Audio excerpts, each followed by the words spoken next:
Um dia de cada vez caminhando pela palavra de Deus com reflexão, propósito e vida real. Seja muito bem-vindo ao Bíblia 365 na prática.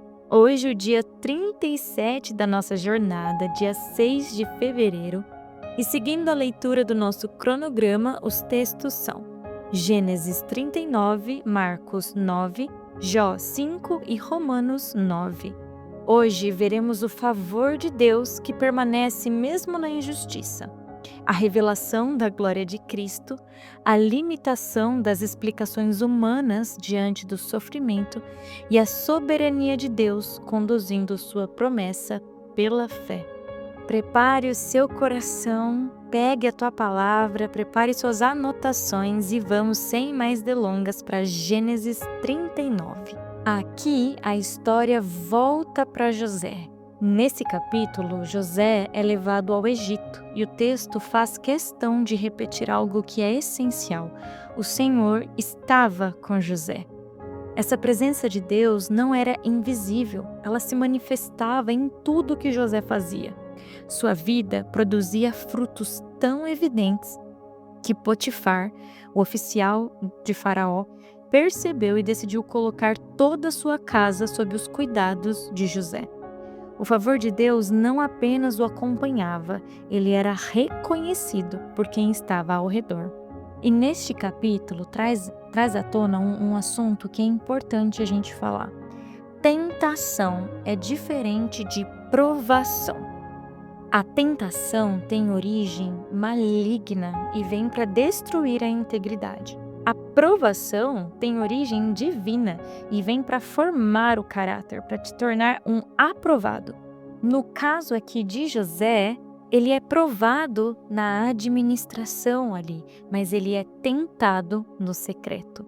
A esposa de Potifar passa a insistir para que José se deite com ela. José não apenas diz não, ele se posiciona com clareza, lembrando que trairia a confiança do seu senhor e, acima de tudo, pecaria contra Deus. Além disso, ele toma uma decisão prática, ele evita estar nos mesmos ambientes que ela. Santidade também envolve fuga consciente.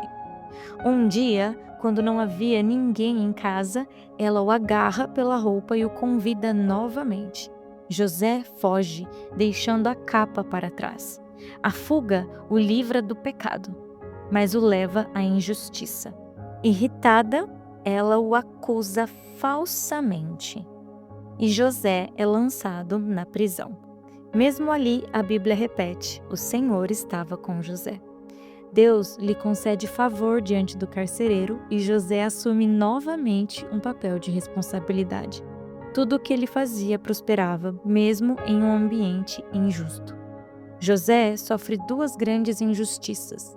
É vendido pelos irmãos e preso injustamente, mas em nenhuma delas ele perde sua identidade. Ele continua sendo servo de Deus, íntegro no secreto e fiel em qualquer lugar. O favor de Deus não depende do ambiente.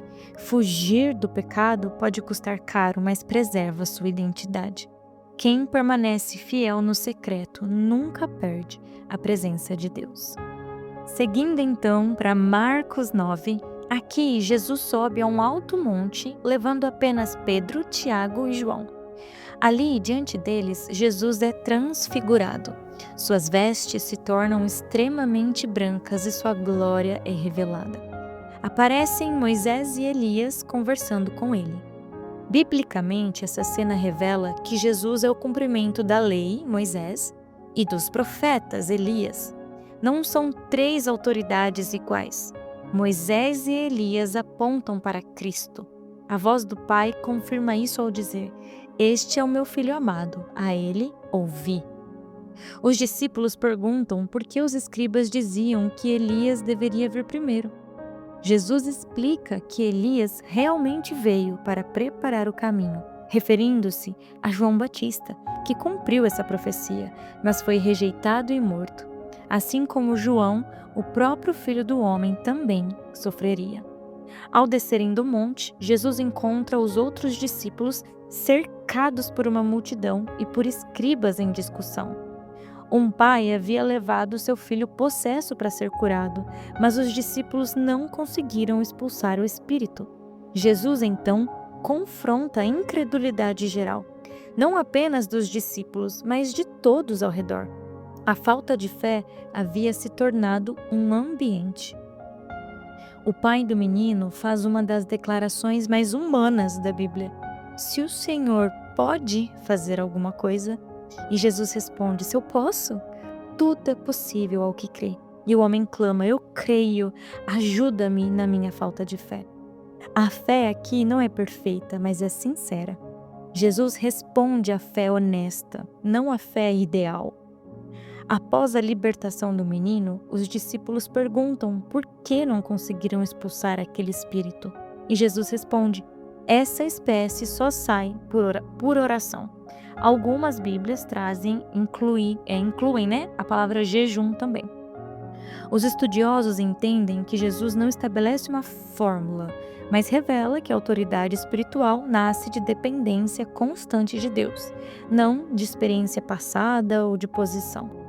Saindo dali, Jesus anuncia novamente a sua morte e ressurreição. Ele é claro quando diz que será entregue, morto, mas ressuscitará no terceiro dia. Mesmo assim, os discípulos não compreendem e ficam com medo de perguntar. No caminho, Jesus percebe que eles discutiam quem seria o maior. Envergonhados, ficam em silêncio. Então Jesus ensina que no reino de Deus, grandeza é servir. Ele coloca uma criança no meio deles como exemplo de humildade e dependência. Mais adiante, os discípulos contam que proibiram alguém de expulsar demônios em nome de Jesus, porque não fazia parte do grupo. Jesus os corrige: quem não é contra, é a favor. O reino não é um clube fechado. Jesus encerra com um ensino sério sobre tropeços. Ele alerta que causar escândalo espiritual é grave diante de Deus. O chamado é radical: remover tudo que nos leva a cair, porque nada vale mais do que a vida eterna. A glória de Cristo revela quem Ele é. A fé sincera, mesmo imperfeita, alcança o coração de Deus. E no reino, grande é quem serve, e o maior cuidado é não fazer ninguém tropeçar. Seguindo para Jó, capítulo 5, sim, todo o capítulo 5 ainda é o amigo Elifaz falando. Ele continua sua argumentação após a resposta emocional de Jó, tentando conduzi-lo a uma conclusão baseada na teologia que ele conhece. O amigo aconselha Jó a buscar a Deus e entregar a sua causa a ele. Esse conselho em si é correto e bíblico. Buscar o Senhor em meio à dor é sempre o caminho certo. O problema ao longo do discurso não é apontar para Deus, mas pressupor a causa do sofrimento de Jó. Aqui este amigo afirma que Deus frustra os planos dos astutos e impede que a maldade prospere. Esse princípio aparece em outros textos das Escrituras e expressa uma verdade geral. Deus não está indiferente à injustiça e não permite que o mal tenha a palavra final. Em um dos pontos mais fortes do capítulo, este amigo declara algo profundamente verdadeiro: bem-aventurado é o homem a quem Deus disciplina. Ele reconhece que Deus fere, mas também sara. Este Deus que machuca, restaura. Aqui, Elifaz toca num princípio sólido. A disciplina do Senhor não é destruição, mas cuidado e correção. Esse entendimento será reafirmado em outros livros da Bíblia. No versículo 21, este amigo fala sobre o livramento da língua maldosa, da violência e da acusação injusta. Esse trecho lembra a história de José, que foi alvo de mentiras, traição e injustiça, mas foi preservado por Deus. Na parte final do capítulo, Elifaz apresenta uma visão de restauração, segurança e esperança futura. Ele descreve um Deus que guarda, protege e sustenta o justo. Nessa conclusão, suas palavras são mais pastorais e menos acusatórias. E para finalizar, Romanos 9. Aqui começa com um peso real no coração de Paulo. Ele ama seu povo e sofre porque muitos israelitas não reconheceram o Messias. Ele lembra que Israel recebeu privilégios únicos e que também possui adoção, glória, alianças, lei, promessas. E acima de tudo, foi de Israel que veio o Cristo. A dor de Paulo não é um discurso religioso, é amor e intercessão por gente de verdade. A partir daí, nos versículos 6 a 16, Paulo explica algo essencial. A palavra de Deus não falhou, porque Israel, no sentido da promessa, não é apenas descendência física. Ele usa exemplos bíblicos para mostrar que desde o início Deus conduziu sua promessa por eleição. Não foi Ismael, foi Isaque. Não foi Esaú, foi Jacó. A promessa sempre foi sustentada pela misericórdia de Deus, não pelo mérito humano. Não depende de quem quer ou de quem corre, mas de usar Deus a sua misericórdia. Então vem a parte densa e linda sobre soberania. Paulo antecipa a pergunta humana: se Deus é soberano, por que ainda nos culpa? E ele responde com a imagem do oleiro e do barro. Deus tem direito sobre sua criação. Essa figura aparece também nos profetas, como Jeremias, mostrando Deus como o oleiro que trabalha com o barro conforme o seu propósito. Mas repare, Paulo também destaca a paciência de Deus. Ele suporta com muita longanimidade antes do juízo e faz isso para revelar a riqueza da sua glória em misericórdia. Ou seja, soberania aqui não é frieza, é um plano santo, paciente e cheio de propósito. Então, Paulo finaliza que Deus chama de filhos aqueles que não eram. Ele prova isso com as Escrituras quando cita Oséias para mostrar que Deus chamaria de meu povo quem antes não era. Cita Isaías para lembrar que mesmo em Israel, Deus salvaria um remanescente. E Paulo conclui: os gentios alcançaram justiça pela fé, enquanto muitos em Israel, que também tinham a promessa, tropeçaram porque buscaram como se fosse por obras e não pela fé. E Cristo se torna a pedra de tropeço para quem rejeita crer. Romanos 9 é profundo mesmo e nos chama essa leitura calma, essa leitura com humildade. Deus é soberano, fiel às promessas e misericordioso. E o caminho continua sendo o mesmo: fé. Querido Deus, obrigada, Pai. Obrigada pela Tua palavra, obrigada pelo Teu favor que nos acompanha em todo lugar.